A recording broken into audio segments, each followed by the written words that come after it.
السلام علیکم ورحمۃ اللہ وبرکاتہ۔ حدیث پاک کا مفہوم ہے، امی عائشہ صدیقہ رضی اللہ تعالی عنہ نے عرض کی، محبوب یہ فرمائیے قیامت والے دن آپ سے پہلے کون ملے گا آگے، یا آپ کن سے پہلے ملیں گے؟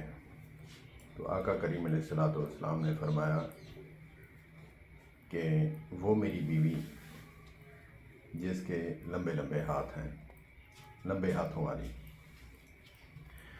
تو حضرت عائشہ صدیقہ رضی اللہ تعالی عنہ سوچ میں پڑ گئیں،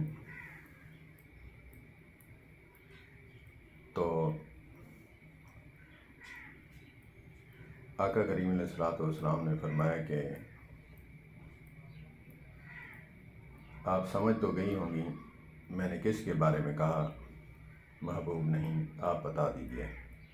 تو آقا کریم علیہ الصلوۃ والسلام نے فرمایا کہ وہ ہے میری بیوی حضرت زینب، جو اللہ کی راہ میں خرچ بہت زیادہ کرتی ہیں۔ سبحان اللہ، سبحان اللہ، کہ ہاتھ فراخ اور بڑے دل والی اور کھلے دل والی اور لمبے لمبے ہاتھوں والی، ہاتھ دراز کر کے لوگوں کو صدقہ و خیرات دینے والی۔ اللہ پاک ہمیں بھی صدقہ دینے والوں میں سے بنائے۔ صلی اللہ تبارک و تعالی علیہ وآلہ وسلم۔ والسلام علیکم ورحمۃ اللہ۔